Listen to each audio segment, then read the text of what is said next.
আমরা নবীর ভালোবাসাটারে একটা দিনের লগাইন্দা লাগাই নিছে 12ই রবিউল আউয়াল জশ্নে জুলুস শেষ, ভালোবাসা শেষ। বেলদা ডুবনের লগে লগে ভালোবাসা শেষ, বিরিয়ানিও শেষ, জিলাপিও শেষ, মিছিলও শেষ, ভালোবাসাও শেষ। ঠিক কিনা ক না আব্বা? এত সুজানা তো আব্বা, এত সুজানা তো, এত সুজানা।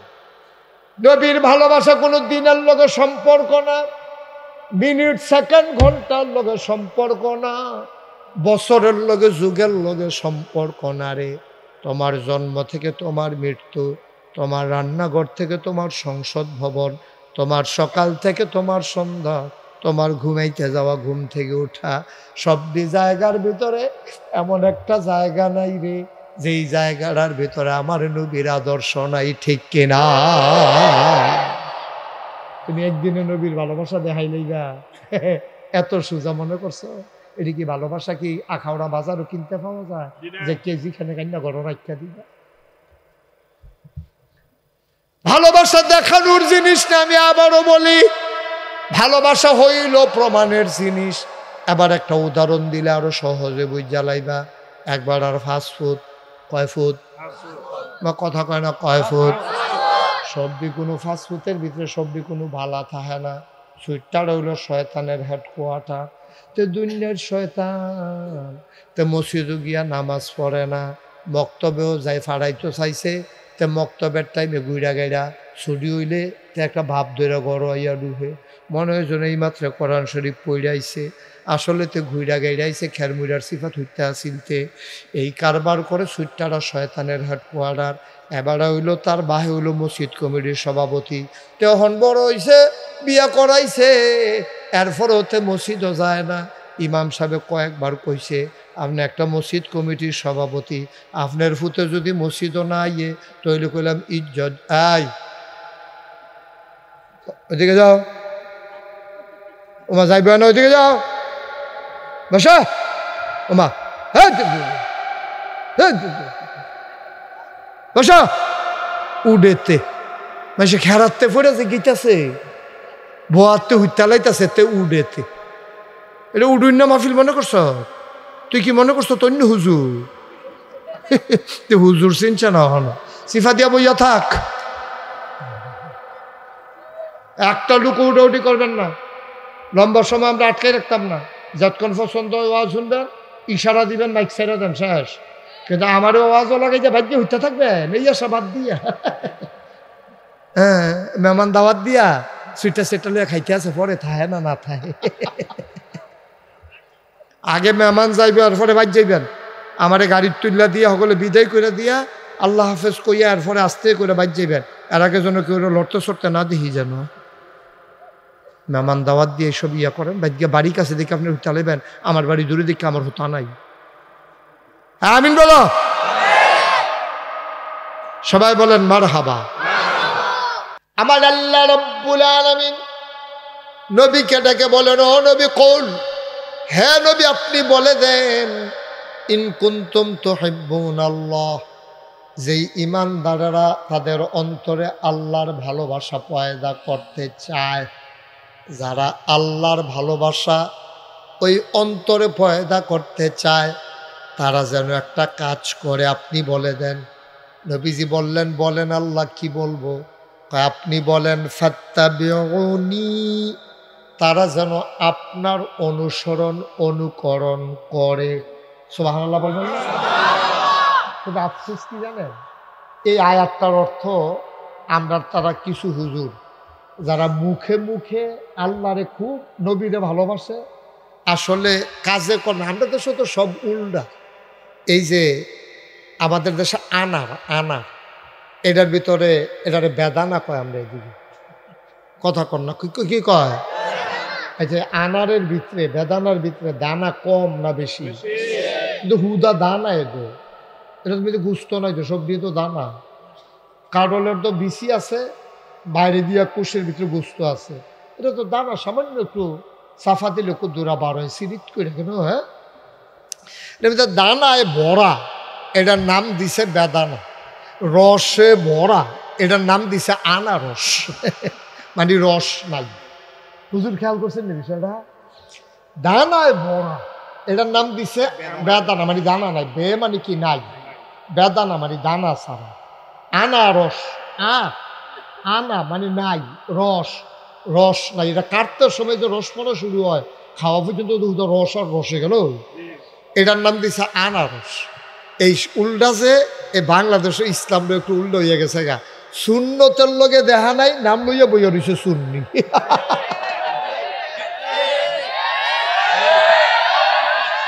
এটা কি একটু বেশি ঠিক না? না, এটা যেমন সকলে ঠিক করাইতে আছে, ঠিক দেখিয়ে তো কইলাম। আজব কারবার, আজব কারবার, যেটা নাই এইটারে নাম দিছে। তো সুন্নতের লগে দেখা নাই কয় শূন্য। তো এখন আসেন আল্লাহ তাবারক ওয়া তাআলা নবীদের খুব খেয়াল করে শুনবেন, কোনো ফাট্টাফাট্টি নেই, কোনো ওই দলাদলি নেই, নিজেরা বুঝলে বাজ্যাউন দিয়ে কথা কেন, কারণ যেহেতু আমরা এখনো আইসি, জান্নাতরা কই আছে জানন লাগবে, আর আমরা কোনো জাহান্নামও যাইতাম পারতাম না। কারেন্ট গেলে মোমবাতি ধরাই তো লই এক ফোঁটা গোলামও মাতো ফুরছি, তো যে ওমা গো কইয়া চিল্লান দিছে, আর তারে যদি আগুনের ভিতরে নিয়ে হালা হেতে তো চিল্লানো দিতে পারতো না। এই যে ফরনের লগে লগে তার চিল্লানটা বেড়ে বন্ধ হয়ে যাবো গা, ঠিক রে? সেটা আমরা কোনো জাহান্নামে থাকতাম পারতাম না, এটা চিন্তা করেও লাভ নাই। তইলে জান্নাত হয়ে যাওয়ান লাগবো, ঠিক নিও? তাইলে যেহেতু জান্নাতও যাওয়ান লাগবো, জান্নাতরা কই আছে এটা থিতাইলেই তৈব, আর যাইতে হইলে কী করতে হইব এটা বুঝ করে সেটা সকাল থেকে এই কাম করতে হইব।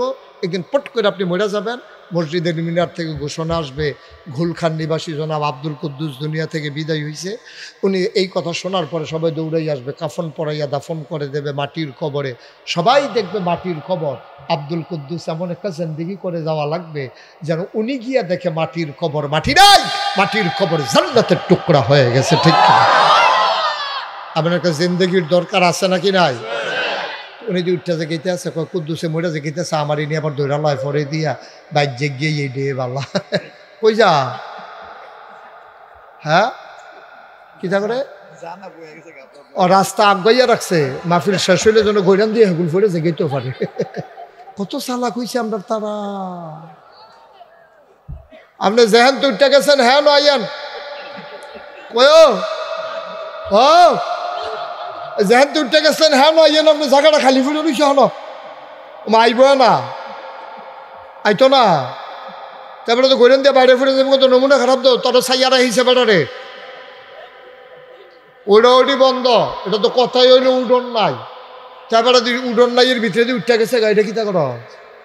আমিন বলো, জোরে বলো। আবার আল্লাহ কয় কুল হে রাসূল আপনি বলেন ইন কুনতুম তুহিব্বুনাল্লাহ, যারা আল্লাহকে ভালোবাসতে চায় তারা চায়নি আগে জিগান। তাহলে আমিও আপনারা জিগাইতে আসি, আজ আপনারা কি আল্লাহকে ভালোবাসতে চান? সবাই বুঝ করে কইেন, নইলে নাকি দেখতে বুঝাইবেন নাকি? আচ্ছা, তাহলে আল্লাহকে আমরা কি ভালোবাসতে চাই? মাশাআল্লাহ মাশাআল্লাহ। আল্লাহ ওই দুইটারে বয়াইলেন না, দুজন বয়ালো আইও, হ্যাঁ আমিন কর, হাত নামান। আল্লাহ দেখছেন আমরা যে ভালোবাসতাম চাই, আপনি যে ভালোবাসতে চান এটা তো আল্লাহর ওইসে বিপদ, আল্লাহর তো সাংঘাতিক বিপদ হইল আপনার লইয়া। আপনি ভালোবাসতেন চান, কিন্তু কি হইলে ভালোবাসা যাবে এই প্রেসক্রিপশন আল্লাহ এখন দিতে আছে। যদি কোন যে না হুজুর আমরা আল্লাহরে ভালোবাসতাম না, তাহলে এই ওয়াজের দরকার নেই, আমি অন্য ওয়াজ করে আল্লাহরে ভালোবাসতেন চান, এটা কি সবাই ঠান্ডা মাথায় চিন্তা ভাবনা করে কইছে? তা আমিন কর। এবার আল্লাহ কয় তাহলে একটা কাম করেন নবী, ও নবী আপনি কন ফাত্তাবিউনি, তারা যেন আপনার অনুসরণ অনুকরণ করে। আমরা দেশে অনেকে এটার অর্থ করে কি তা আল্লাহকে ভালোবাসতে চাইলে নবীকে ভালোবাসো, এটা কই পাইছে? আমি অনেকভাবে তালাশ করছি, অনেক ঘুরে গেলে চাইছি, এটা কোন যায়নি না, এটা কোন যেত, এটা হইছে না, অর্থই হইছে না। যদি আল্লাহকে ভালোবাসতে চান নবীর অনুসরণ অনুকরণ করবেন। তবে এখন একটা সিহন কথা আছে, অনুসরণ অনুকরণ করা তখনই করা যায় যখন মানুষ একজন আরেকজনকে ভালোবাসে। সুবহানাল্লাহ কইতেন না? আপনার অন্তরে যদি নবীর প্রতি ভালোবাসা না থাকে তাইলে কিন্তু আপনি নবীর অনুসরণ অনুকরণ করতে পারবেন না। আর ভালোবাসা এমন একটা জিনিস, এটা কোনো আইটা কনের জিনিস না, যে তার বউয়েরে ভালোবাসে দেখুন আটটা দহানো কানা আমি তোর ভাবিরে যেই ভালোবাসি, এরপরে আমি আমার ফুতেরে যেই ভালোবাসি, আমি আমার আব্বারে ভালোবাসি, এটা হলো প্রমাণের জিনিস। বাপেরে ভালোবাসে কেমনে বুঝন? কই তে তার আব্বারে যেই ভালোবাসে, কই কেমনে বুঝলা? তে ছোটো মানুষের মতো এবারে গাটলা তাইনা গরম পানি দিয়া মরাইয়া মরাইয়া গোসল করাই দেয়, এবারে মুষ্টিতে কাটটা দেয়, এবারে নখটি কাটটা দেয়, এবারে ফাউডি টিপ্পা দেয়, তারপরে ডাক্তার দেখায়, এবারে লুঙ্গিটা এবারে ধুইয়া দেয়। তো হইলে এইটা দিয়ে বুঝ জ্বালাইছে যে এই সন্তানটা বাবাকে ভালোবাসে। কয় তে তার মারে যেই পছন্দ করে, কয় কেমনে বুঝলা? কয় সেদিন মিলাদের মধ্যে জিলাফি দিছে, তে নিজে না খাইয়া কাগজ দিয়ে ফেসাইয়া মাল লাগিয়া লই। সুবহানাল্লাহ কয় না দেব? তাইলে ভালোবাসা কারে কয়? এটা হলো প্রমাণের জিনিস, এটা কোনো বলার জিনিস না। আমি আপনারে ভালোবাসি, এটা আমার কথার ভিতরে দিয়া কাজের ভিতরে দিয়ে প্রমাণ হবে আসলে আমি আপনারে ভালোবাসি কিনা, ঠিক কিনা কয়? তাইলে আমরারে আল্লাহ কয় তোমরা যদি আল্লাহরে ভালোবাসতে চাও তাইলে নবীর অনুসরণ অনুকরণ করো। এই আয়াত ফাইয়া সাহাবায়ে কেরাম দিছে দৌড়াইয়া গেছে আম্মাজান আয়েশা, আমাদের শুধু আম্মার কাছে। আমরার আম্মা আছিল 11 জন। কয়জন? কথা কয় না, কয়জন? 11 জনের ভিতরে 2 জন নবীজি নিজের হাতে কবরে শোয়াইছে। নইছে কয়জন? কথা কয় না, কয়জন? এই 9 জনের লগে নবী এক লগে সংসার করছে। সুবহানাল্লাহ কইতেন না? এই 9 জনের ভিতরে 11 জনের ভিতরে আমরা শুধু আম্মা আছিল সবচেয়ে বুদ্ধিওয়ালা। আমরা শুধু আম্মার নাম হইল আয়েশা রাদিয়াল্লাহু তাআলা আনহা। নবীজি উনারে আদর করে হুমায়রা ডাকতো। হুমায়রা অর্থ হলো লাল সুন্দর। আম্মা জান আয়েশা খুব সুন্দরী মহিলা ছিলেন, নবীজি আদর করে হুমায়রা ডাক। সুবহানাল্লাহ কইতেন না? কথা তো একটা মনে পড়ছে, এটা কি করে তা? নবীজি একদিন এশার নামাজ পড়িয়া ঘরে গেছে, আম্মা জান আয়েশার ঘরে গেছে। এমন হালাতে নবীজি ছিলেন, দিন দুনিয়ার কোনো খেয়াল ছিল না। তিনি ফানাফিল্লাহ অর্থাৎ আল্লাহর সাথে তিনি মিশে গেছিলেন। তিনি এমনভাবে আল্লাহর সাথে মিশে গেছেন, দিন দুনিয়ার কোনো খবর নাই। গিয়া সেরা যখন ঘরে ঢুকছে, ঢোকার লগে লগে দেখে যে সামনে আম্মা জান আয়েশা পড়ছে। ডাক দেখো মান আনতে, এই মেয়ে কে? হ্যাঁ এটা কে? তুমি কে? জিজ্ঞেসে মান আনতে, তুমি কে? তো নবীজি আম্মা জান আয়েশা বুদ্ধিমতী মাইয়া, তো বুদ্ধিমতী মহিলা। আমরা ছোট আম্মা সাংঘাতিক বুদ্ধি। নবীজি ওনার বুদ্ধির ব্যাপারে যেই সিহন কথা কইছে, নবীজি একদিন কয় ও তোমরা তোমাদের আম্মা আয়েশা সম্পর্কে কোনো ধারণা আসেনি? সাহাবারা কই ইয়া রাসূলুল্লাহ আপনি একটু ধারণা দিলে ভালো আছিল। কয় তরকারির ভিতরে লবণটা যেমন দরকারি, মরিচ ছাড়াও তরকারি হয় ঝাল হয় না, হলুদ ছাড়াও তরকারি হয় রং ধরে না, এরপরে গিয়া গরম মশলা ছাড়া তরকারি হয় সুবাস ছড়ায় না, কিন্তু লবণ ছাড়া যদি তরকারি হয় মুখে দেওয়া যায় না, ঠিক কিনা? না আওয়াজ হতো না, না আওয়াজ কম না হতো না, যদি সাংঘাতিক আওয়াজ কম। এরকম একটা জায়গার ভিতরে এবারে তো মারছে না, এবারে ধরে এই বুঝাই হনাইয়া রেডি করতে আসি, ওটা ডিব্বা যেমন বইয়া রয়েছে, কি আর আওয়াজ হইতে হইতো না আওয়াজ। মারহাবা বলো, জোরে বলো। আল্লাহর নবী কয় ও আমার সাহাবারা শোনো, তরকারির ভিতরে লবণটা যেমন দরকারি, ইসলামের ভেতরে তোমাদের আম্মা আয়েশা তেমন দরকারি। সাংঘাতিক বিষয়। পার্সোনাল যে বিষয়গুলো, স্বামী স্ত্রীর যে বিষয়গুলো, পাক না পাকের যে বিষয়গুলো, গোসল ফরজ হওয়ার যে বিষয়গুলো, সবগুলো হাদিস বর্ণনা করেছেন আম্মা জান আয়েশা। সুবহানাল্লাহ বলবেন না? তখন উনি নাই তো, ইসলামে তো নাই, হালাল হারাম নাই, ফাঁক পবিত্রতা নাই, এই খাটাসের মতো ঘুরতে থাকবেন, ডুবাইয়া গোসল করে আইবেন, দাউদকান্দির তারার মতো জিগাইলে গোসলের কয় ফরজ করবেন, সাবান গামছা লুঙ্গি, এইটাই তো করবেন। হেতান কইছে না 3 ফরজ, আমি যখন জিজ্ঞেছি কি তাই কয় সাবান গামছা লুঙ্গি। যেই ঘন ঘন কইছে মনে হয় যেন পুরা ফার হেতে, কোনো চিন্তা করে কইছে না, বড়বড়াইয়াতে কইয়া লইছে। অঘোলখাড়ের মুসলমান সাহাবায়ে কেরাম আয়াত শোনার পরে আম্মা জান আয়েশা রাদিয়াল্লাহু তাআলা আনহার বাড়িতে গেছে, গিয়া কয় আসসালামু আলাইকুম। আম্মা জান কয় ওয়ালাইকুম আসসালাম, কি খবর বাবা, কে এখানে? আম্মা গো আমরা নবীর সাহাবারা না। কই কে রে আইছো? কয় কোরআন শরীফে আল্লাহ কইছে নবীর অনুসরণ অনুকরণ করতাম।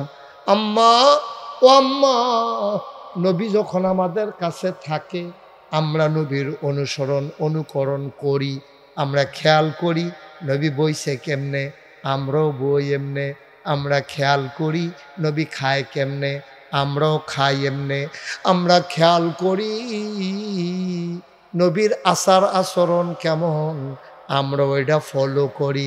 কিন্তু আল্লাহ দি কয় আল্লাহরে ভালোবাসতে হইলে নবীর অনুসরণ অনুকরণ করা লাগবে।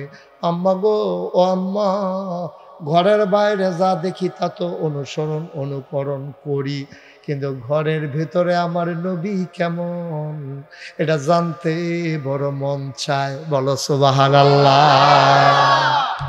ঘরের ভেতরে আমার নবীর আচরণ কেমন, আমরা তারা তো অনেকে গরুর লগে না ফাইরা বেরিয়ে কন্যাইয়া বুহে ফিটে ধরাইলায়, আসেনি রহ তো গরু ছুটটা গেছে গা, গরু ছুটটা গেছে গা, ব্যারেস গরু দৌড় দিয়ালে তুই এই খোঁড়ার দৌড়া বইয়ের ওষুধ কীর্তি এটা তো যেখানে যায় গুইরা গেড়ে আইবই তে বেহতেরা মানুষের মতো গরু দৌড় দিছে, তো খোঁড়ার দৌড়া বইয়ে রয়েছে, ফইলা গৈরানির লগে দোতে সেরেট করে ফুটে গেছে গা, সেরেট করে লুঙ্গিটা নাই, নতুন লুঙ্গিটা চিরা গেছে গা, এই অবস্থাতে নিচাত নাম তোলে এতে আডু মাডু এড়াইয়া বাইতে সেটা গরজে গেছে লুঙ্গিটাকো, ওই লুঙ্গিটাও চাইয়া ফিনতেন ফাটান লুঙ্গি দো এখানে কি লুঙ্গি এত বড় মুহে মুহে কথা এদিকে এই দইরা কটা চালাইছে ওই গরুর লগে না ফাইরা আসেনি রে খাচ্ছত তুই গরুর লগে ফারছ তা বউ কন্যাস কীর্তি তুই খাচ্ছত খারাপ কথা সাইডও ফেল সরাই আলাপ নাই, যে ফেল শুরু করছি এই ফেলে যাইতে থাকি। এই ব্যাপারে আমরা সরাইতাম চাইতাম কিন্তু সরাই মার হাবা কন্যা কেন। এবার আম্মা জানা আয়েশা কয় ও নবীর সাহাবারা তোমাদের ঘরে কি কোরআন নাই, তোমরা কি কোরআন পড়ো না, কোরআন বুঝো না? কাম মাইরা একটা কথা কইলেন, আমরার ভিতরে তো কোরআনে হাফেজও আছে, আমরা কোরআন পড়তাম না কেড়ে।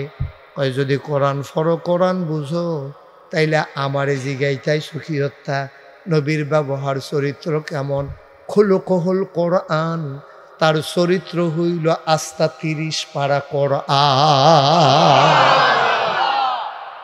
আমারে জিগাইয়া লাভ করে জিজ্ঞান দরকার আছে? কোরআনটা পড়ো, কোরআনের ভিতরে যা যতগুলো হুকুম আছে এমন একটা হুকুম নাই যেটা নবী মানে নাই, কোরআনের ভিতরে একটাও নিষেধ নাই যেই নিষেধটা আমার নবী ছাড়ে নাই। সুবহানাল্লাহ। আমার নবীর চরিত্র হইল কোরআন, এইটা কইছে আম্মাজান আয়েশা রাদিয়াল্লাহু তাআলা আনহা। নবীর বিবি ছিল কয়জন? আমার কথা কয় না কয়জন? এর ভিতরে একজন আম্মার নাম ছিল উম্মে সালামা। এ বিডি আমরারে ডাক ডাকো ফুতাই হুনো হুনো হুনো এদিকে আইও, আমরা তোমরা নবীর সম্পর্কে হুনছনি কিচ্ছু কয় না। আম্মা বলেন যখন আমরা নবী হাইটটা যায় আমি উম্মে সালামার কাছে মনে হয় 30 পারা কোরআনটা যেন হেঁটে হেঁটে যায়। কি কথা হ্যাঁ? এই নবীর অনুসরণ অনুকরণ করলে আল্লাহর ভালোবাসা পাইবা। সুবহানাল্লাহ কইতেন না? এটা কি মুশতাক ফয়েজির কথা না আল্লাহর কথা? আর আমরা অনুসরণ অনুকরণ করতাম পারি না।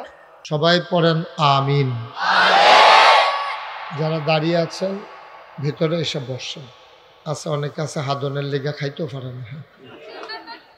আসেন ওই একটা শর্মাইয়া পর্দানিসীন পুরুষ পর্দা করে, সুহি দিয়া জায়গাতে পর্দা করতে আছে। আসেন আপনি কি বৈশা রইছেন? দায়িত্বে আছেন? হ্যাঁ ঠিক আছে ফাইন, বসো। ছোট বাচ্চাটারও বসাইবেন, আসো। তা আমরা যতক্ষণ আলোচনা চলবে আপনারা যারা চলে আসছেন উঠাউঠি হাঁটাহাঁটির চিন্তাও করবেন না। সবাই এখানে আমরা বসে কথা শুনবো দিনের। আমি আপনাদেরকে আটকে রাখবো না, কষ্টও দেব না। যতক্ষণ আপনাদের ধৈর্য কুলায় ততক্ষণই আমি কথা বলবো ইনশাআল্লাহ। শুরুতে আল্লাহর কাছে দয়া চাই, আপনাদের কাছে দোয়া চাই। আল্লাহ যেন আমার মুখ দিয়ে সেই কথাগুলো বের করে দেন যেগুলো আমার জন্য দরকার এবং আপনাদের জন্য দরকার। সবাই পড়েন আমিন। বন্ধুগণ, আজকে যে মাহফিলটা এটা অন্য সাধারণ 10টা মাহফিলের মতো না। যেহেতু একটা হাফিজিয়া মাদ্রাসার তত্ত্বাবধানে আজকের এই মাহফিল, এই মাদ্রাসাটার অনেক প্রাচীন একটা ইতিহাস আছে। এই যে মুন্সিবাড়ির তারা এই মাদ্রাসাটার উদ্যোক্তা, এবং যার নামে এই মাদ্রাসা জিয়াউল্লাহ। তুমি বাইরের মাইকটা বাবা একটু কমাই দাও, আওয়াজটা যেন আমার কানে এসে বাড়ি না খায়। তোমার মাইকটা স্মুথ করে দাও, সবাই যেন শুনতে পারে। তোমার তেমনি মুড়মুড়ি গড়গড়ি দিয়া থাকলো, কেউ শুনলো না তো লাভ হলো কি? হ্যাঁ ঠিক আছে, ওনারা চেষ্টা করতেছে। তো সবাই পড়েন আলহামদুলিল্লাহ। এখন ঠিক আছে না? এখন ঠিক আছে। তো ইয়ে করো, আলেমুল আমার সবচেয়ে পিছনে পড়ে গেছে। এত পিছনে পড়ে গেল কেন সবাই? আমরা নাইলে আরো পিছনে বসতাম, তারা নাইলে কাক বইয়া বইতো। হ্যাঁ, কোনো অসুবিধা বলি কোনো? আচ্ছা, সবাই পড়েন আলহামদুলিল্লাহ। অনেক জায়গায় ওই মঞ্চে যারা জোরে কয় না, আমি নিচেতে জোরে কই না তুললা, আর যে তারা জোরে কয় না তারা নিচে নামাইয়া বয়। এটা এরকম 2-3 জায়গাত ঘটনা ঘটাই লইছি।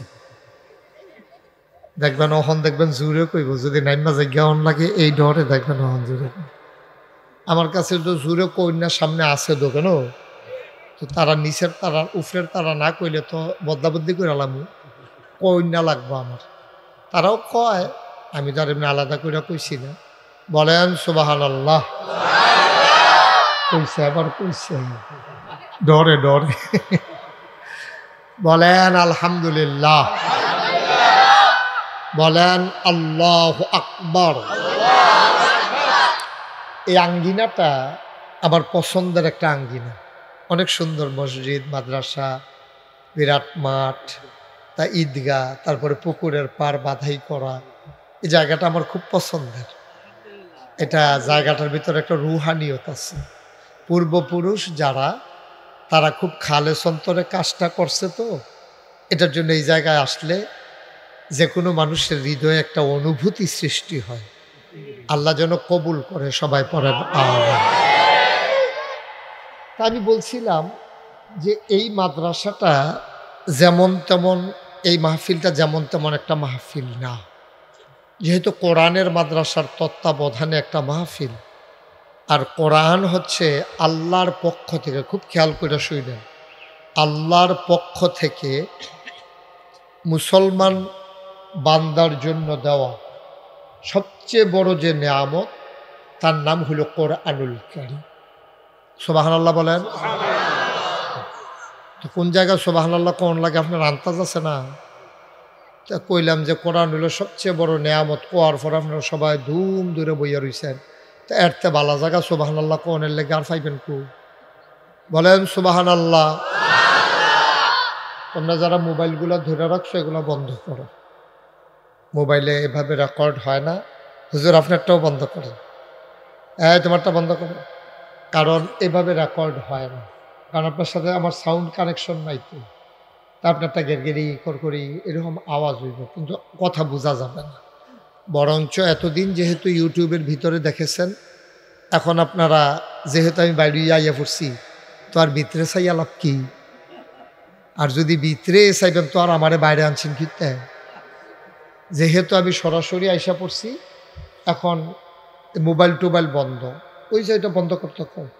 সবাই মনোযোগের সাথে একেবারে খরগোশের মতো কান খাড়া করে, মাছের মতো নিষ্পলক নয়নে প্রতিটি কথা যেন হৃদয়ে বিঁধে যায়, এমন করে আমরা শুনবো ইনশাআল্লাহ। তো আল্লাহ যেন আমাকেও কবুল করে। সবাই কোন আমিন। কিছু বলবে? সবাই পড়ে না আমিন। তো আর আমি যখন যেটা বলতে বলি একটু আওয়াজ করে বলবেন। হ্যাঁ, এটা আমার একটা বদ অভ্যাস আছে, সবাই কথা না কইলে আমি আওয়াজ করতে পারি না। বলেন সুবহানাল্লাহ। মাশা। তো বলছিলাম এটা একটা কোরআনুল কারীমের দ্বীনি প্রতিষ্ঠান। এই কোরআনুল কারীম এটা আল্লাহর পক্ষ থেকে দেয়া, আল্লাহর পক্ষ থেকে বান্দার জন্য সবচেয়ে বড় নেয়ামত। সুবহানাল্লাহ বলবেন। আমরা গরুর গোশত খাই, ছাগলের গোশত খাই, খাই না? কথা কন, খাই না? কুকুরের গোশত খাই, শুয়োরের গোশত খাই, কেন খান না কেন? দেখতে তো একরকমই, বরংস ছাগলের চাইতে কুকুরটা আরো তাজা, মোটা, চর্বি বেশি। শুয়োরের গোশতের ভিতরে আরো চর্বি বেশি। যারা চর্বি খুব পছন্দ করে তারাও মুসলমানের সন্তান শুয়োরের গোশত খায় না। এটা নামটা শুনলেই একটা ঘৃণা আমাদের অন্তরে চলে আসে। কেন? কারণ কি? ছাগলের গোশত খান, শুয়োরের গোশত খান না। যদি একটা একেবারে দুর্বল, একেবারে এক্সরে ছাড়া চামড়ার উপর দিয়া হাড়গুলা গোনা যায়, এইরকম ছাগলটাও যদি জব হয় 1200-1300 টাকা কেজি গোশত বিক্রি হয়। ছাগল জব হয়েছে শূন্য, কুকুর এসে দেখার জন্য। কুকুর কত মোটা তাজা, এরকম দুলাইয়া দুলাইয়া ঘুরতে আছে, জব করবো দূরের কথা, একজন ফিরাও চায় না। ঠিক কিনা কম? মুসলমান, ছাগলের গোশত খাওয়া যাবে, কুকুরের গোশত হবে না। যেই কেতাবটা আমাদেরকে জানিয়ে দিল তার নাম কোরআনুল কারীম। ঠিক কিনা? এই কোরআন যদি না থাকতো তাইলে আমরা ছাগলের গোশত যেমনে খাইতাম, কুকুরের গোশত এমনে খাইতাম, কিন্তু আমরা খাই না। কারণ একটাই, আল্লাহ ছাগল হালাল করেছেন আর কুকুর হারাম করেছেন। এ হারাম যিনি করেছেন তিনি আল্লাহ, যার মাধ্যমে হারাম করেছেন সেই কোরআন আর বিধিবিধানগুলো যিনি মানিয়ে দেখিয়ে গেছেন তিনি তোমার আমার নবী আকায়ে নামদার তাজদারে মদিনা মুহাম্মদ মুস্তাফা আহমদ মুজতবা সৈয়দুল মুরসালিন খাতামান নবিয়্যিন, মক্কার মতি মদিনার জ্যোতি দুকুলের সাথী, ফখরে মওজুদত সৈয়দুল আনাম রহমতে দো আলম হুজুরে পরনুর সাল্লাল্লাহু আলাইহি ওয়াসাল্লাম। বলেন সুবহানাল্লাহ। তুমি একলা জুড়ে কইও না, হগলরে লইয়া ফাললে কইও, আলগা আওয়াজটা শোনা যায়। সবাই মিলে একটু জুড়ে আমরা বলবেন। হ্যাঁ, আমরা প্রাণবন্ত একটা মাহফিল আমরা এখানে তৈরি করতে চাই ইনশাআল্লাহ। যেখান থেকে শুনবো, শোনার পরে যেগুলো মানার আমরা সিদ্ধান্ত নিয়ে নেব ইনশাআল্লাহ। আল্লাহ যেন কবুল করে। সবাই পড়েন আমিন। যেই কথাটুকুন বলছিলাম, বিধিবিধান হলো কোরআন আর তার বাস্তব নমুনা হলো নবী মুহাম্মদুর রাসূলুল্লাহ। আল্লাহ রাব্বুল আলামিন এই কোরআনুল কারীমে আয়াত নাজিল করে দিলেন, কুল ইন কুনতুম তুহিব্বুনাল্লাহ ফাত্তাবিউনি ইউহিব্বুকুমুল্লাহ ওয়া ইয়াগফির লাকুম যুনুবাকুম ওয়াল্লাহু গফুরুর রহিম। এটারে দুইটা বাড়ি দে, তাহলে এটার বাইরে বাইরে করতো। আখাউড়া উপজেলার ঘোলখার যে গ্রামের সাথে আমি অনেক আগে থেকে ওতপ্রোত জড়িত, যেখানে আমার এক দাদির বাড়ি, নতুন করে আবার আমার ছোট ভাইয়ের শ্বশুর বাড়ি, নানানভাবে এই গ্রামের সাথে আত্মীয়তার বন্ধনে আমি জড়িয়ে আছি। মুন্সি জিয়াউল্লাহ হাফিজিয়া মাদানিয়া মাদ্রাসা ছাত্রদের, হাফিজ ছাত্রদের পাগড়ি প্রদান উপলক্ষে আজ 23 ফেব্রুয়ারি রোজ রবিবার 47তম ওয়াজ মাহফিল উপলক্ষে আজকের আয়োজনে জেনে আমাদেরকে আসার বসার কিছু কথা শোনার সুযোগ করে দিলেন। হৃদয়ের সবটুকুন আবেগ, উচ্ছ্বাস, ভালোবাসা, আকুতি কাকুতি মিনতি জমা করে মাবুদের শিখানো কালেমা দিয়ে চিৎকার করে সবাই পড়ি আলহামদুলিল্লাহ। জনাব সাহেবে সদর, আজকের এই মাহফিলের জনাব সভাপতি, ঘোলখার মুন্সি জিয়াউল্লাহ হাফিজিয়া মাদানিয়া মাদ্রাসার সম্মানিত মুহতামিম হাফিজ মৌলানা মুফতি শফিকুল ইসলাম দামাত বারাকাতুহুমুল আলিয়া। কথা বলেছেন আলহাজ হাফিজ মিজানুর রহমান, সাবেক প্রধান উস্তাদ, ঘুলখার হাফিজিয়া মাদ্রাসা। আমার পূর্বে কথা বলেছেন কাউতলি কেন্দ্রীয় জামে মসজিদের সম্মানিত খতিব এবং ভাটপাড়া মাদ্রাসার সম্মানিত মুহাদ্দিস, প্রিয় ভাই, দিনী ভাই, হাফিজ মৌলানা মুফতি মোবারকুল্লাহ সাইদি দামাত বারাকাতুহুমুল আলিয়া, মৌলানা মুফতি রুহুল আমিন কাসেমি, হাফেজ কারি আয়ুব আলী দামাত বারাকাতুহুম, যিনি এ বয়সেও সুললিত কণ্ঠে আমাদেরকে কোরআনুল কারীম থেকে তেলাওয়াত শুনিয়েছেন। আজকের প্রধান অতিথি আলহাজ মোহাম্মদ আশরাফুজ্জামান ভুইয়া।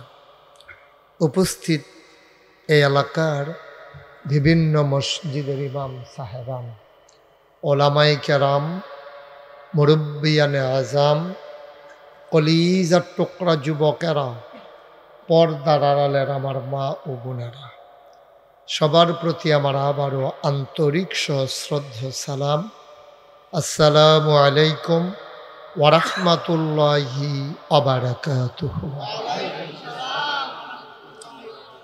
গত বছরের আগের বছর আপনাদের এই মাহফিলে আল্লাহ আমাকে আসার সুযোগ করে দিয়েছিলেন।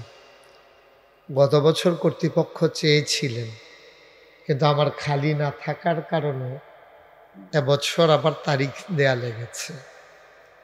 যদিও আমি এখানে বেশি আসিনি, এই এলাকায় আমার তুলনামূলকভাবে মাহফিল কম। আখাউড়া প্রপারে এবং ওই পাশে পূর্ব পাশে বর্ডার বেল্টে আমার ইদানিং কিছু মাহফিল বেড়ে গেছে। আর এই পশ্চিম অঞ্চলে ওই দিক দিয়া তন্তর দিয়া ঢুকিয়া কয়েকটা মাহফিল করেছি। নোয়াপাড়া, সানফুল, নোয়াপাড়া, আরও কত তান, হ্যাঁ, এদিক দিয়া কিছু মাহফিল, এই দিক দিয়া কম, গোলখারের লগে দিয়ে।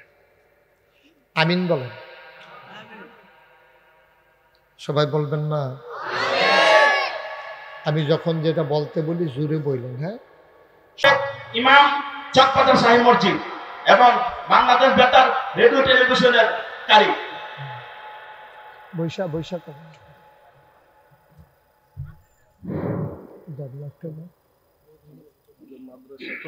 আমাদের এই মাদ্রাসার সর্বপ্রথম ছাত্র উনি, সর্বপ্রথম ছাত্র, আমাদের মাদ্রাসার প্রথম ছাত্র উনি এবং আমাদের উস্তাদজি পাশে আছেন। সবাই দোয়া করবেন। আমরা আল্লাহর কাছে শুকর আদায় করি, কালিমাত শুকর আদায় করি। আজকে আমাদের উস্তাদজিকে আমরা সামনে পেয়ে, উনার সাথে যিনি ছিলেন কারি সাহেব হুজুর চলে গেছে, আমাদের ছাত্র ভাই তুলাতলার আব্দুল আজিজ সাহেব চলে গেছে, অনেকেই চলে গেছে। আজকে আমরা ওনাদেরকে আমাদের সামনে পেয়ে আমরা অত্যন্ত খুশি হয়েছি। ইনশাআল্লাহ আপনারা দোয়া করবেন, আমরা দোয়া করব, তাদেরকে আল্লাহ পাক রব্বুল আলামিন দীর্ঘ নেক হায়াত দান করুন। আমরা সবাই বলে আমিন। এখন ইনশাআল্লাহ তালাওয়াত করবেন।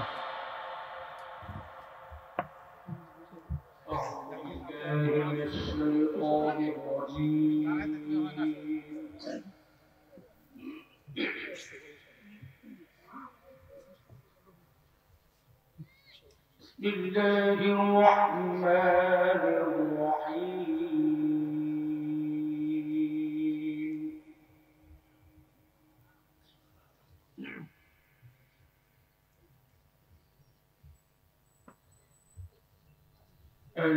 الذين يذكرون الله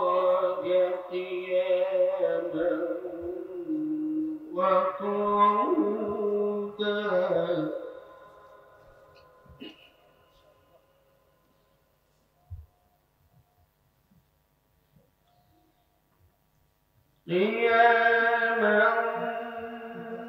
وقعودا وعلى جنوبهم ويتفكرون.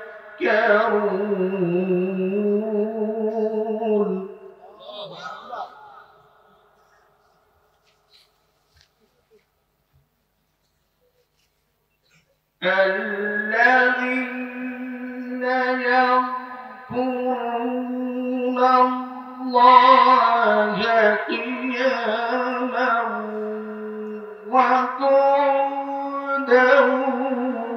وعلى جنوبهم ويتفكرون. حياك الله. ما شاء الله ما شاء الله. ويتفكرون في خلق السماوات والأرض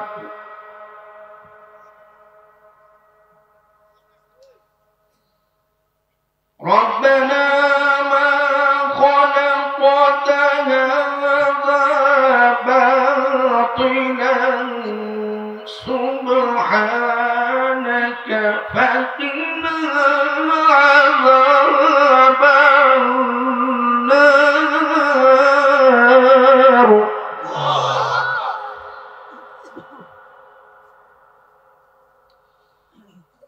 ربنا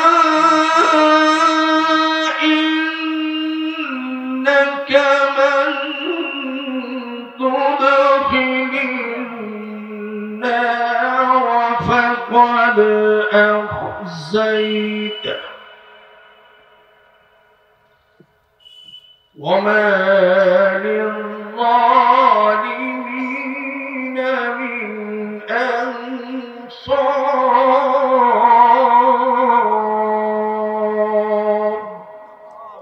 صدق الله العظيم.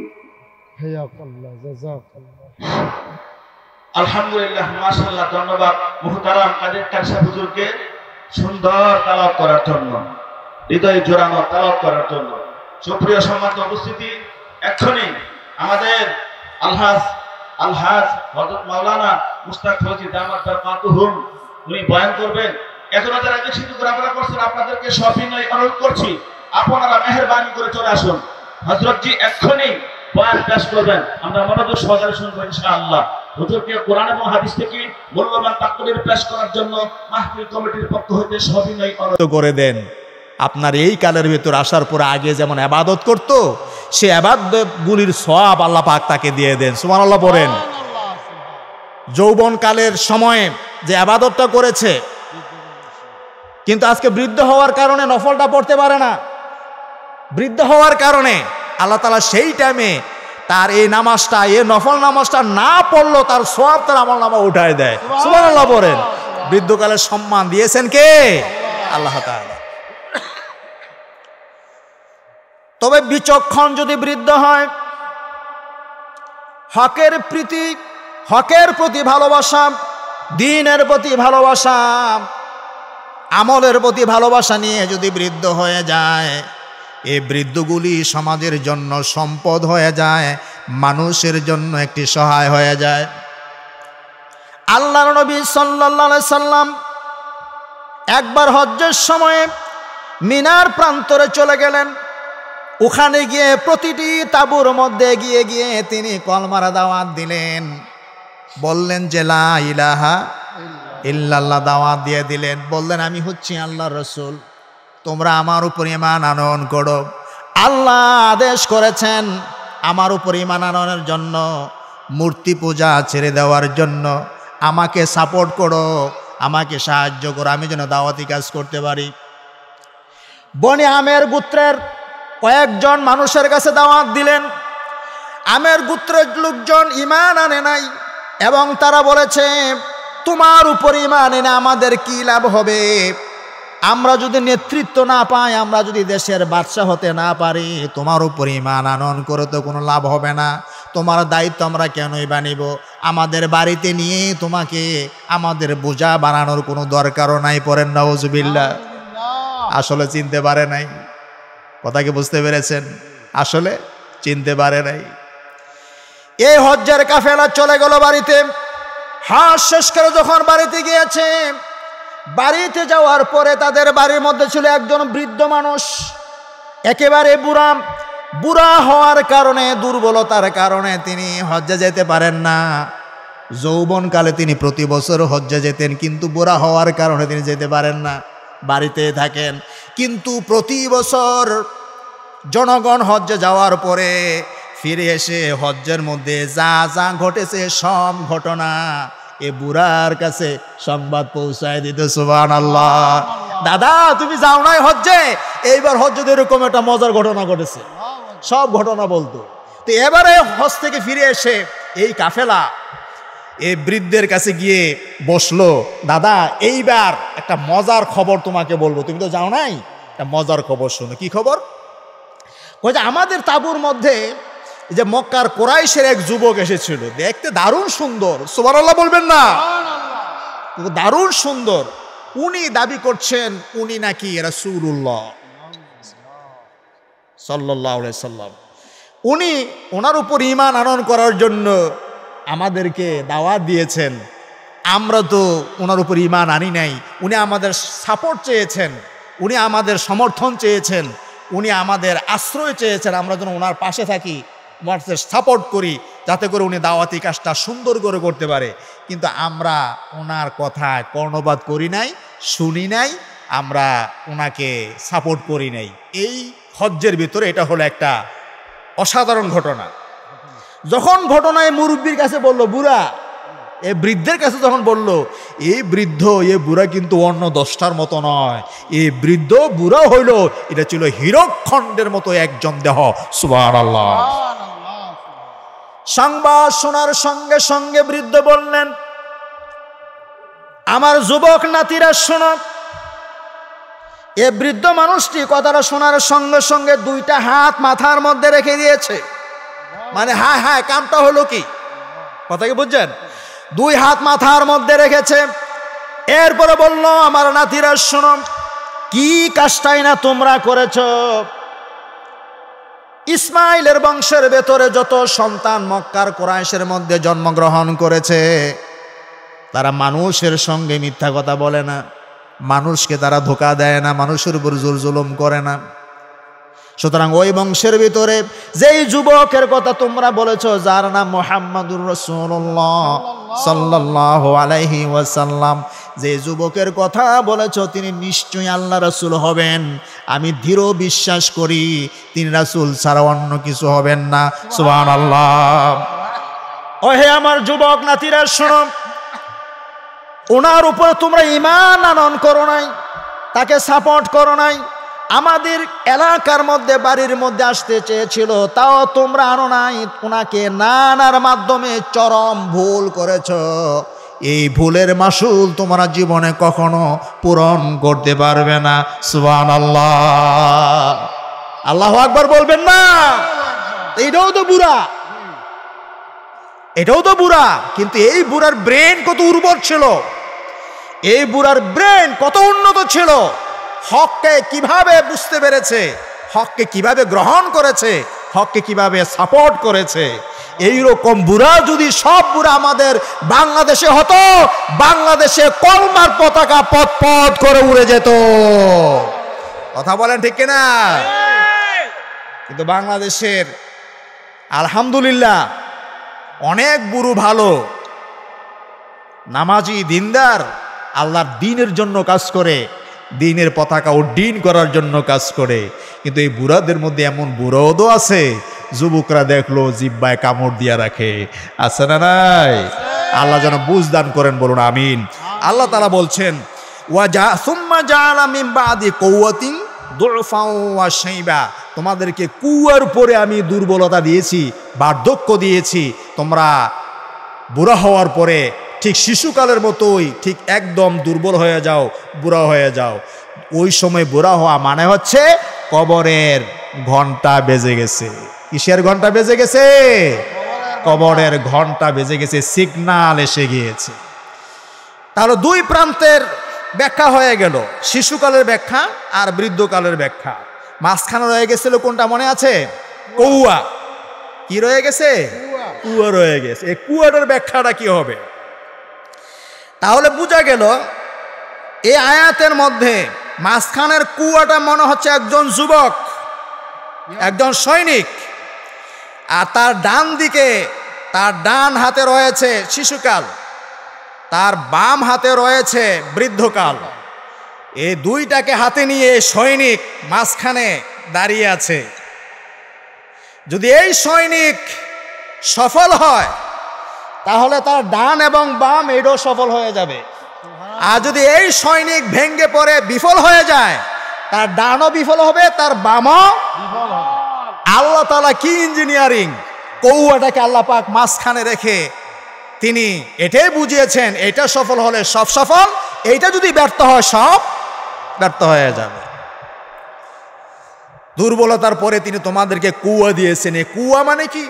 তাফসিরে কুশাইরি এবং তাফসিরে হাক্কি, এই দুটি তাফসিরে উল্লেখ করা হয়েছে। কৌয়া মানে হচ্ছে ওয়াহিয়া কুওয়াতুশ শাবাব, কৌয়া মানে হচ্ছে যৌবনকালের শক্তি, ইয়াং পাওয়ার, এটাকে বোঝানো হয়েছে।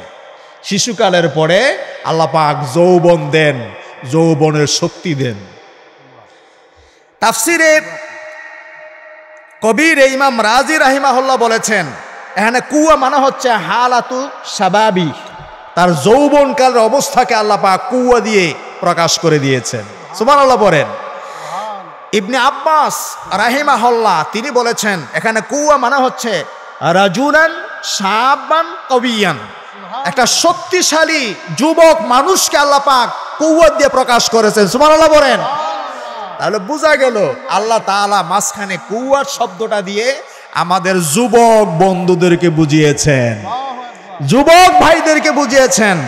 যৌবনকালে যাদের বয়স তাদের জন্য আল্লাহ পাক এই আয়াতটাকে বিশেষ করে নাজিল করেছেন। সুবহানাল্লাহ বলেন। যুবকরা আসেনি আজকে? আচ্ছা, অনেক যুবকই দেখা যায়। আলহামদুলিল্লাহ বলেন। যুবকদেরকে মনোযোগ আছে? মনোযোগ আছে।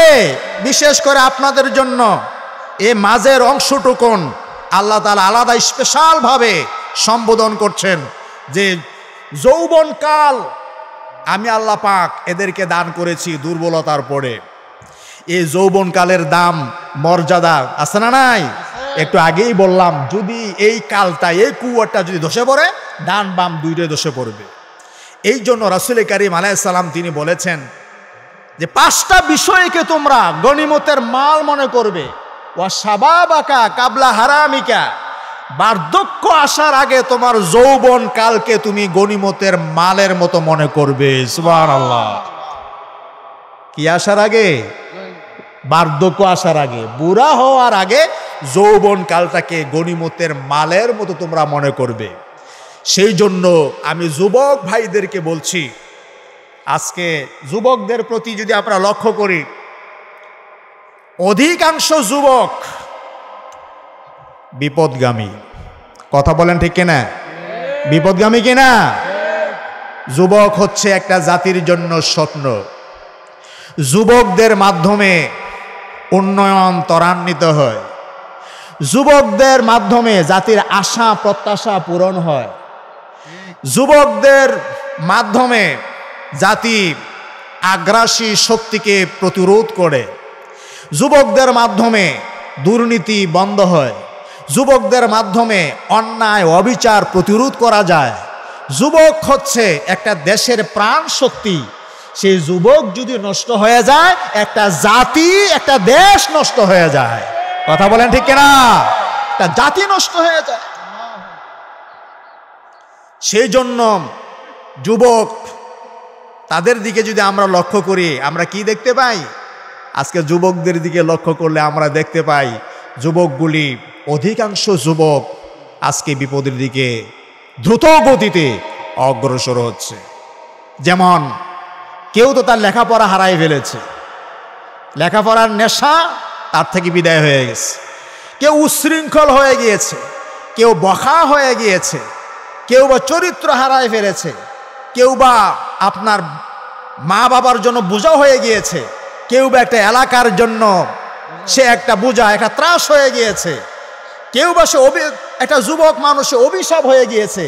যেদিকে যায় মানুষ তাকে দেখলে অভিশাপ দেয়, লানত দেয়। আছে না নাই?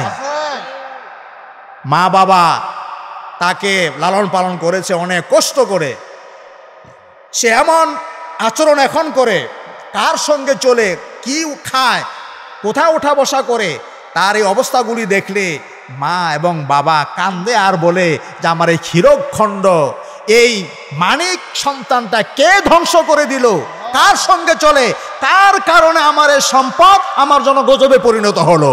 এমন মা বাপ আছে না নাই? আমরা এইগুলি দেখতে পাচ্ছি। সেই জন্য আমি যুবকদেরকে বলবো, তোমাদেরকে কিভাবে বললে তোমরা শুনবা? যদি হাতে ধরা লাগে হাতে ধরবো, যদি মাথায় ধরা লাগে মাথায়ও ধরবো, যদি বলো যে তো আমাদের পায়ে ধরলে কথাগুলি শুনবো, দরকার পায়ে ধরবো। আমি তোমাকে বাঁচাতে চাই, তোমার জীবনটা উন্নত হোক, ভালো হোক, কাজে লাগুক, আমি সেটা চাই। ওই রুটে যাওয়ার জন্য তোমাকে যা করা লাগে আমি তা করতে রাজি আছি। আলহামদুলিল্লাহ পড়েন। তুমি যেভাবে চলছো, যে আদর্শ ধারণ করছো, তোমাকে ধ্বংস করে দিচ্ছে। তুমি যদি সেই জায়গা থেকে তোমার জীবনটাকে যদি সফল করতে চাও, তুমি যদি বাঁচতে চাও, তোমার জীবনটা যদি রহমত বানাতে চাও, মা বাবার জন্য কল্যাণকর করতে চাও, এলাকার মানুষের জন্য যদি তোমার জীবনটাকে সম্পদ বানাতে চাও, দেশের জন্য তোমার জীবনটাকে যদি তুমি সম্পদ বানাতে চাও, তোমার ইহকাল পরকাল যদি তুমি সুন্দর করতে চাও, আসতে হবে কোরআনের কাছে।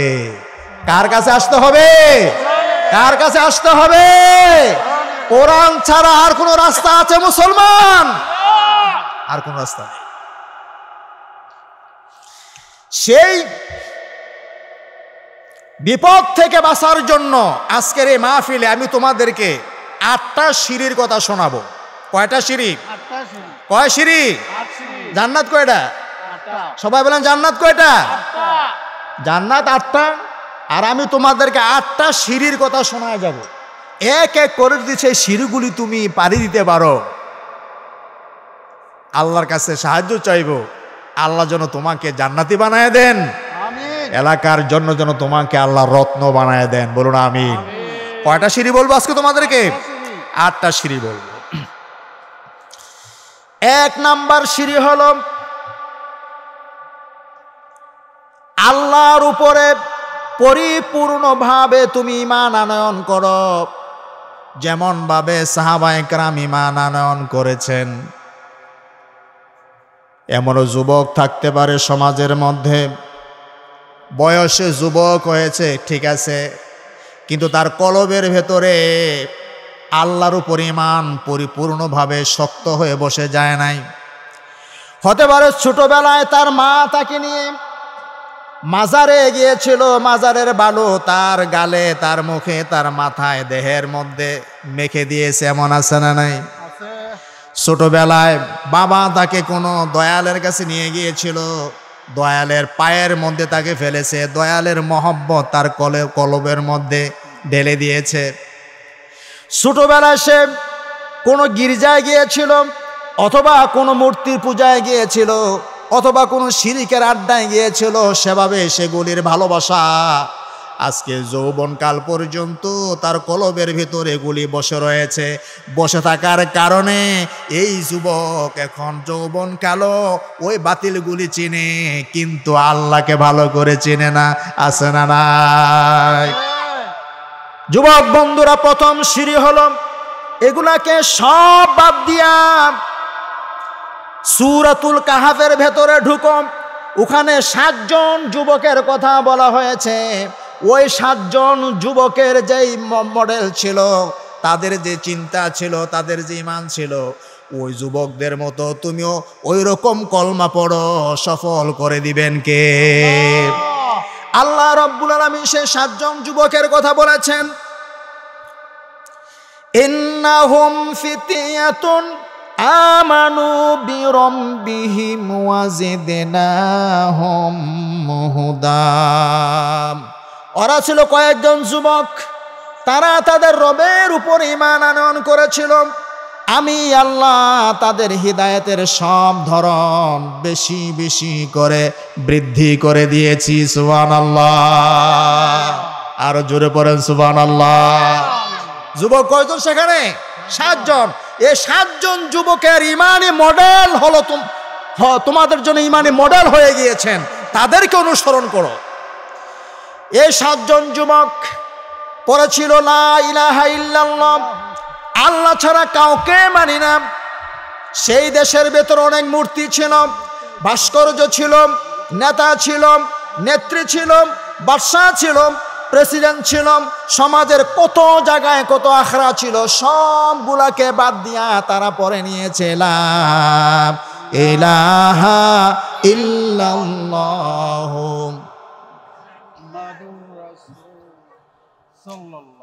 এই যে কালিমা, এই যে কলমা, এই কলমাটা তারা কেমন করে পড়েছে যে তাদের রেকর্ড আল্লাহ পাক কোরআন শরীফে উঠাই দিয়েছেন।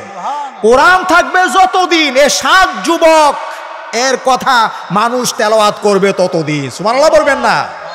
যুবক হলে এমন যুবক হওয়া উচিত।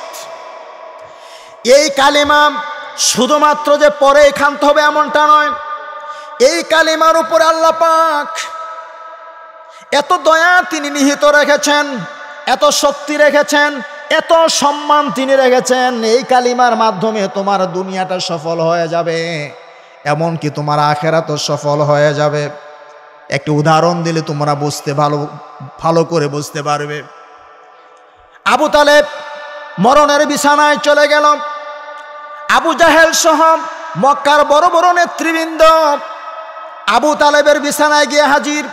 গিয়ে বলল, আবু তালেব, তোমার কারণে তোমার ভাতিজার দিকে আমরা আঙ্গুল তুলো তাকাইতে পারি না, আঙ্গুল তুলে কথাও বলতে পারি না। তুমি একটা ব্যারিকেড হয়ে আছো, তোমার যেই অবস্থা মনে হয় তুমি বেশি দিন বাঁচবে না, মরে যাবে। তোমার মৃত্যুর পরে যেন তোমার ভাতিজা মুহাম্মদ পড়েন সাল্লাল্লাহু আলাইহি ওয়াসাল্লাম, সে যেন আমাদের মূর্তির ব্যাপারে কিছু না বলে, আমরাও তার ব্যাপারে আমরা কিছু বলবো না। এরকম একটি কম্প্রোমাইজ ব্যবস্থা তুমি মরণের আগে করে যাও। ভাতিজারে ডাক দাও, আমাদের সামনে ওয়াদাবদ্ধ করো, একটা চুক্তিপত্র করে ফেলো, তার কাছ থেকে একটা কথা তুমি আমাদেরকে দাও। আবু তালেব খবর দিল যে আমার ভাতিজাকে নিয়ে আসো। আল্লাহর নবী সেখানে হাজির হলেন। আবু তালেব বললেন, ভাতিজা শোনো, তারা তোমার কাছ থেকে একটা কথা পেতে চায়, তোমার কাছ থেকে একটা কথা নিতে চায়, যেই কথা হলে তাদের মাঝে তোমার মাঝে একটা আপোষ রফা হয়ে যাবে। একটা কথা তারা চায়। আল্লাহ নবী কথা টান দিয়ে বললেন, চাচাজি ঠিক আছে, আমি একটা কথা দিব। তারা যদি আমার কাছ থেকে একটা কথা নেয়, একটা কথা যদি তারা গ্রহণ করে, শুধুমাত্র মক্কা নয়, পুরা আরব জাহানের তারা সম্রাট হয়ে যাবে। পুরা আরবের নেতৃত্ব তাদের হাতে চলে আসবে এবং তারা বিশ্ব নেতা হয়ে যাবে। কথাটা শোনার সঙ্গে সঙ্গে ক্ষমতার লোভ বেশি ছিল আবু জাহেলের। তার চাইতে ক্ষমতার লোভী আর তখন কেউ ছিল না। এই লোকটি যখন বদরে মারা গেছে, যখন তার দেহটা থেকে মাথাটা আব্দুল্লাহ ইবনে মাসউদ রাদিয়াল্লাহু আনহু আলাদা করেন, তখনও সে কথা বলতে পারে।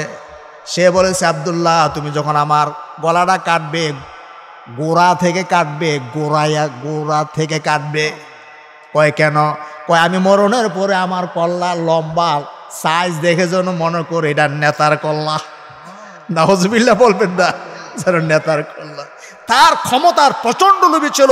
মৃত্যুকালও সে চিন্তা করে যাতে আমারটা সবার উপরে দেওয়া যায়। খালি নেতা। আবু জাহেল বলল, আবু তালেব, তোমার ভাতিজা একটা কথা যদি নেই, তাহলে সারা আরবের যদি নেতৃত্ব পাওয়া যায়, একটা কেন 10টা কথা নিতে রাজি আছি, বলো সেই কথা কি? আল্লাহর নবী সেই সময় তাদের সকলকে বললেন যে এই কথাটা গ্রহণ করলে পরে তোমরা গোটা আরবের রাজত্ব পেয়ে যাবে। সেই কথা হলো লা ইলাহা ইল্লাল্লাহ মুহাম্মাদুর রাসূলুল্লাহ।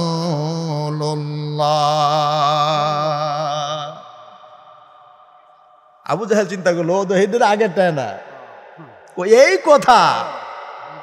এই কথা তারা ধরজা ধাবড়ানি দিয়ে এখান থেকে বের হয়ে গেল।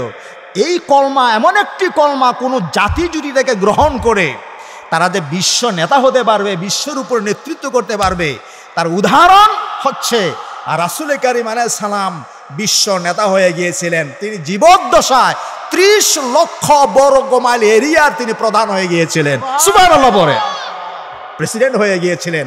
আজকে ওনার উম্মতের পায়ের নিচে পৃথিবীর 57টি মুসলিম দেশ মুসলমানদের পায়ের তলে এই কলমার বরকতে। কিসের বরকতে বলেন, কিসের বরকতে? এই কলমার বরকতে এতগুলি রাষ্ট্র আল্লাহ পাক আমাদের পায়ের নিচে তিনি উঠাই দিয়েছেন। সুতরাং একটি কলমা দিয়ে যদি এত বড় উপকার হয়, যুবকদেরকে বলবো, যদি ভালো করে সেই কলমা লা ইলাহা ইল্লাল্লাহ তুমি তোমার দিলের মধ্যে বসাই দিতে পারো, তাহলে তোমার ছোট্ট একটা জীবন কেন সফল হবে না? তুমি এই এলাকার সমস্ত যুবকদের অনুসরণে হয়ে যেতে পারবে যে সেই যুবক যেভাবে সফল হয়েছে আমি ওইভাবে সফল হতে হবে। সুতরাং 1 নাম্বার সিঁড়ি হলো এইভাবে করে আল্লাহকে ভালোবাসো। ওয়াল্লাযীনা আমানু আশাদ্দু হুব্বান লিল্লাহ, যারা ইমানদার হবে সবার চাইতে বেশি ভালোবাসে কাকে? সবাই বলেন কাকে? আল্লাহর চাইতে বেশি ভালোবাসা আর কেউ নাই। 2 নাম্বার সিঁড়ি হলো দেশের অধিকাংশ যুবক নিজেদের আইডল হিসাবে কেউ গ্রহণ করেছে জেতা নেতাকে, কেউ গ্রহণ করেছে মৃত নেতাকে, কেউ গ্রহণ করেছে প্লেটোকে, কেউ গ্রহণ করেছে মার্কসকে, কেউ গ্রহণ করেছে কোনো নায়ককে, কোনো নায়িকাকে, কেউ গ্রহণ করেছে কোনো ভণ্ডকে, আছে না নাই? কেউ গ্রহণ করেছে কোনো মুশরিককে। এইভাবে করে বিভিন্ন মানুষের তৈরি বিভিন্ন আদর্শকে গ্রহণ করেছে, অথবা বিভ্রান্ত কোনো নেতাকে গ্রহণ করেছে। এইভাবে করে প্রতিটি যুবক তার জীবনটাকে সে হারায় ফেলেছে। এমনও মানুষকে নেতা হিসেবে গ্রহণ করেছে যার চরিত্রের কোনো বালাই নাই, আছে না নাই? যার নিজের চরিত্রের বালাই নাই তাকে তুমি নেতা বানাইছো, তার জন্য স্লোগান দাও, বাড়িতে ঘুমাও না, রাতকে রাত তার জন্য কাজ করো, ওয়ার্কিং করো, তার জন্য মিছিল দাও, তার জন্য মিটিং করো, তার জন্য পোস্টারিং করো, তার জন্য ব্যানার টাঙ্গাও, তার জন্য মাইকিং করো, কত কিছু করো, অথচ তার চরিত্রে কোনো বালাই। এই রোগ বাংলাদেশে আছে না নাই? ক্যারেক্টার সার্টিফিকেট নেওয়ার জন্য চেয়ারম্যান অফিসে আসছে এক ভাই। লোকেরা জিজ্ঞেস করলো আপনি কেন আসছেন? যে আমি ক্যারেক্টার সার্টিফিকেট, চারিত্রিক সার্টিফিকেট চেয়ারম্যান সাহেবের কাছ থেকে নেওয়ার জন্য আসছি। কয় যে আপনি 6 মাস পরে আইসেন। কেন ভাই? চেয়ারম্যান সাহেব কি কই বিদেশ গেছে? কয় না, বিদেশ যায় নাই, আছে দেশে আছে। কারণ চেয়ারম্যান সাহেব ওই নারী কেলেঙ্কারির কারণে উনি 6 মাসে জেলে আছে। কথা বুঝছেন কিনা? যার নিজের চরিত্রে বালাই নাই তিনি ক্যারেক্টার সার্টিফিকেটে সই করে। তুমি যাকে নেতা বানিয়েছ, এমন নেতাও আছে যে বড় বড় লম্বা লম্বা বোতল টানে, আছে না নাই? তাকে তুমি যে নেতা বানিয়েছ, ইমানদার যুবক তার নেতা বানাবে না, বরং তাকে শাস্তির ব্যবস্থা করে। এমন নেতাও আছে যেই নেতা বেবিচার করে, তুমি তাকে নেতা বানিয়েছ, সে তো নেতা হওয়ার যোগ্য নয়, সে তো 100 বেত্রাঘাত খাওয়ার মতো একটা ডান্ডা বেরি আসামি। কথা বলেন ঠিক কিনা? যে আসামি তাকে বানাইছো নেতা। আমার যুবক ভাইয়েরা শুনো, আল্লাহ তোমাকে কওয়াত দিয়েছেন, যৌবনকাল দিয়েছেন। কাকে নেতা মানবি, কাকে মানবে না সেটাও আল্লাহ পাক বলে দিয়েছেন সূরাতুল কালাম আয়াত নং 10। সেখানে নেতৃত্বের ব্যাপারে আল্লাহ তোমাকে পরামর্শ দিয়ে বলেছেন, ওয়ালা তুতি কুল্লা হাল্লাফিম মাহিনিন হাম্মাজিন মাশাইম বিনামিমিম মান্নাইল লিল খায়রি মুতাদিন নাসিমিন উতুল্লিম বাদা যালিকা জানিম। ওই সমস্ত মানুষকে নেতা বানাতে পারবে না যে সমস্ত মানুষগুলো হচ্ছে হাল্লাফ, বেশি বেশি কসম করে মিথ্যা ওয়াদা দেয়। 2 নাম্বার হচ্ছে মাহিন, যার চারিত্রিক ঠিক ঠিকানা নেই। 3 নাম্বার হচ্ছে সামনাসামনি সে মানুষকে অসম্মান করে। 4 নাম্বার হচ্ছে সে চুগলখুরি করে, অন্যের ইজ্জত নষ্ট করে। 5 নাম্বার হচ্ছে সমাজে কোনো ভালো কাজ হলে সে এটাকে বাধার সৃষ্টি করে। 6 নাম্বার হচ্ছে সে সীমালঙ্ঘনকারী। 7 নাম্বার হচ্ছে সে পাপিষ্ঠ লোক। উতুল্লিম বাদা যালিকা জানিম, সর্বোপরি তার জন্মের মধ্যে গন্ডগোলের সম্ভাবনা নাউজুবিল্লাহ বলবো না মুসলমান? এদেরকে অনুসরণ করা যাবে না। আমার দেশের হীরকখণ্ড সে যুবকগুলি চরিত্রহীন নেতার পেছনে দৌড়াইয়া তাদের ইমানও হারাইছে, আমলও কি হারায় ফেলেছে। সুতরাং এদেরকে করা যাবে না। 2 নাম্বার সিঁড়িতে আমি সর্বশেষ বলতে চাই, আইডল হিসাবে, আদর্শ হিসাবে তাকে তুমি গ্রহণ করবে যার জীবনের শুরু থেকে মরণ পর্যন্ত কোনো চরিত্রের ভিতরে সামান্য পরিমাণে কোনো কালিমা নাই, কোনো দাগ নাই, কোনো কলঙ্ক নাই, যিনি সাহস করে বলতে পারেন তার বিবিদেরকে, বিবিরা রাতের অন্ধকারের ভিতরে আর দিনের আলোর মধ্যে আমার মাঝে যা যা দেখো